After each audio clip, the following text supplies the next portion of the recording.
equação do abandono. Como é que surge o abandono na nossa vida? Vamos ver aqui o esquema então? Olha só, nós viemos de uma plenitude, é de lá que nós viemos. Você não lembra disso, eu não lembro disso, mas nós viemos dessa plenitude, dessa sensação de nirvana. A espiritualidade cristã chama de graça. É daí que nós viemos, do paraíso. Lembra do mito do paraíso? Como é que a gente vivia antes de morder a fruta do conhecimento, naquela paz, naquela quietude que a gente não suportou viver? É de lá que nós viemos. E nós somos trazidos para este mundo aqui. Este mundo aqui tem certas características. Tal como aquele mundo de lá, o nosso mundo daqui tem certas características. Que características são essas que o nosso mundo tem? A maior entre todas, a frustração. Este mundo real é repleto de frustração. Então Freud disse que o princípio de realidade precisa triunfar sobre o princípio do prazer. Qual é o princípio do prazer? Não é outra coisa a não ser essa plenitude aqui, de onde nós viemos. É por isso que a mãe tem que se colocar entre o mundo e o bebê, porque ela pega a frustração do mundo, né, e devolve para o bebê essa frustração, mas em gotinhas. O bebê, ele não começa a se alimentar primeiro com líquido, né? O peitinho da mamãe, o leitinho da mamãe que vai fortificando o bebê, ele vai amadurecendo, aí pode vir já uma papinha, que é aquele estado intermediário entre o sólido e o líquido, né? Não é sólido de uma vez. É por isso que a gente diz que o ponto de fixação do autismo e das psicoses é o início da vida. Por quê? Porque o bebê recebeu 10 toneladas de realidade no momento em que ele não podia suportar aquela realidade. Ele não tinha um aparelho mental para processar as informações que chegaram até ele. Então ele se defende numa concha. A concha autística, não fala concha autística, aquilo ali não é uma proteção, a psicose não é uma proteção contra a realidade. O que é a loucura, meu Deus? A não ser uma proteção que o indivíduo criou de modo alucinatório, né, em relação à realidade, que não suporta a frustração. O próprio bebê, né, à medida em que vai crescendo, se torna criança, ele também tem dificuldade em tolerar certas frustrações. A educação consiste em mostrar para o bebê que algumas coisas, né, ele não pode obter naquele momento, pode obter depois, mas naquele momento não pode. Vai chorar, vai sofrer, vai derramar lagriminha, vai morrer de pena, de dá para ele, dá para ela, dá só um pouquinho, né, que seu bebê está ferrado, e aí você quer ferrar também com o bebê que está lá fora, né? Mas não, tem que ter não, a introjeção do não é de fundamental importância para que os nossos bebês se tornem boas crianças e essas crianças se tornem adultos capazes de suportar a realidade. Uma estrutura mental adulta é aquela que lida com as frustrações, né? E o aparelho mental consegue lidar com essas frustrações e não só consegue lidar, consegue extrair conhecimento e sabedoria de tais frustrações. Então, no princípio de prazer não tem frustração, logo não tem desenvolvimento, não tem crescimento, não tem ampliação de consciência alguma, porque não tem frustração. Não é incrível que seja assim? Sem frustração, sem autoconhecimento. Então, o nosso bebê que veio aqui da plenitude do princípio de prazer, né, nasce.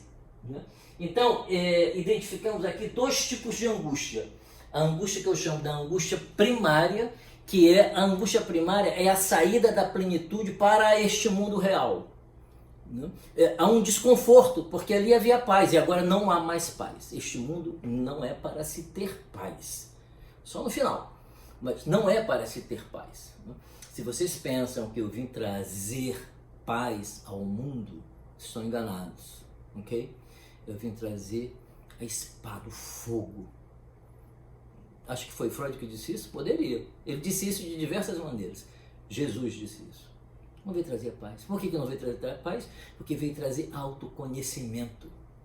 E o autoconhecimento desequilibra a estrutura do princípio de prazer, empurrando essa estrutura para o princípio de realidade.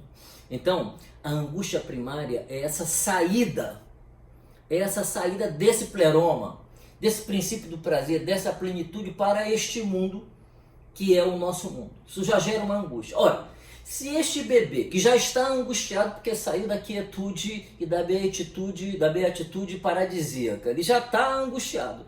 Se aqui, do outro lado, ele não encontra um holding, ele não encontra uma mãe suficientemente boa, que pode ser um pai, que pode ser uma casa com pessoas legais, amorosas, né? Se ele não encontra isso, essa angústia primitiva se torna mais angustiante ainda. E haverá uma tendência do indivíduo querer voltar para lá. Fala para mim o que é o suicídio, meu Deus do céu. O que é a porra do suicídio? Você não querer voltar para a plenitude, porque as frustrações do mundo não puderam ser suportadas, porque não tem uma estrutura de ego. Objetos bons não foram introjetados para suportar as frustrações. Então o ego, ao invés de avançar, ele regride. E aí ele quer voltar, né, para aquela memória que ele sabe que existe, né, dentro dele.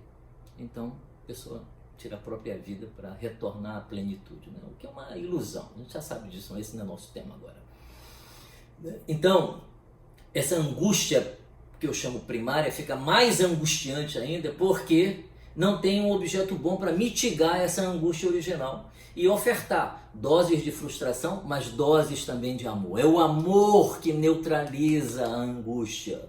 É o amor. A angústia não é outra coisa a não ser saudade de uma plenitude, saudade de um amor, de uma fusão.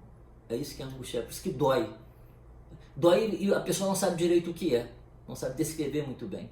Vai descrever uma falta, sinto uma angústia, não sei bem o que é, falta de alguma coisa, nada faz sentido neste mundo, né?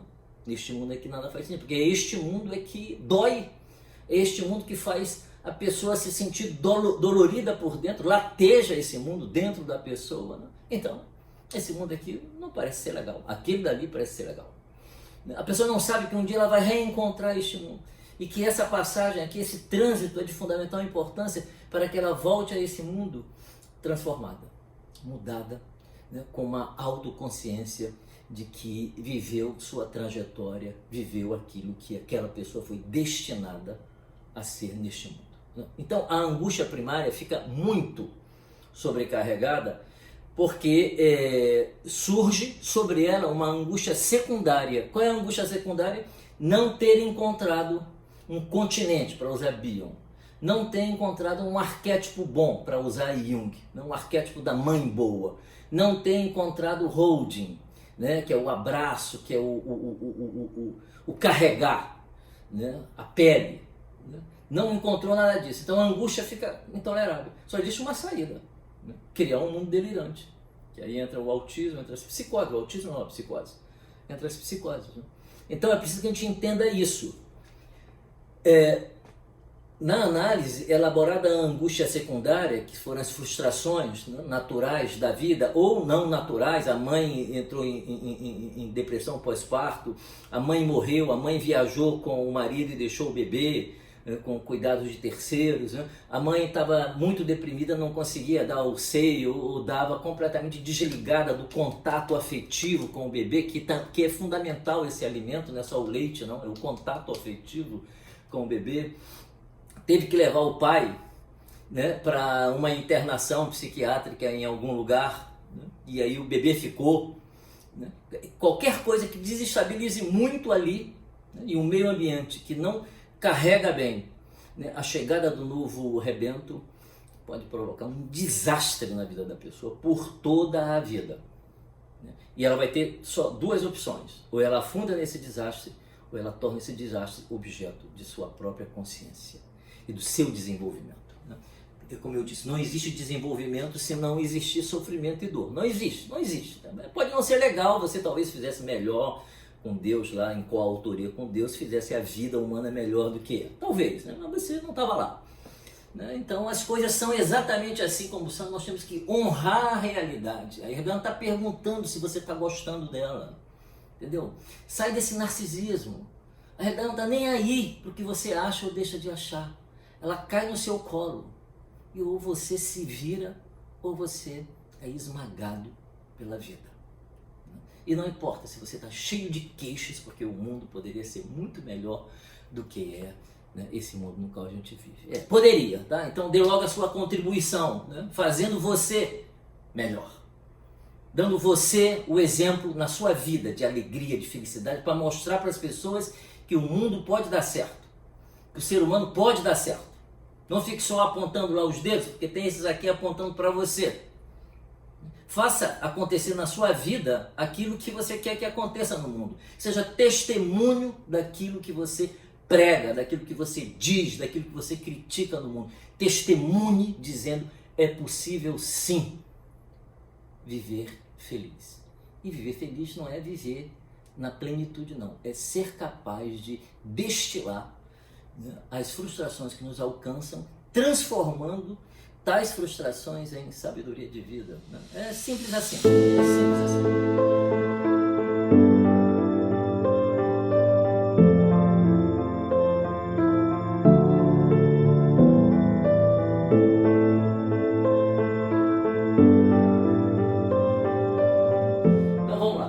Tem a angústia primária e a angústia secundária. Né? A angústia primária, como eu disse, a pessoa perdeu sua plenitude, ela saiu da plenitude e nasceu para esse mundo. A angústia secundária é essa aqui, a realidade do mundo alcançou essa pessoa. Então, entenda isso, ok?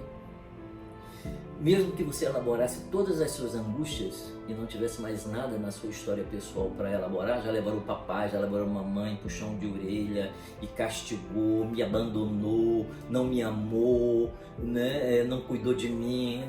Ultrapassar esse entulho do inconsciente pessoal, não pense que você vai estar livre não da angústia, você não estará.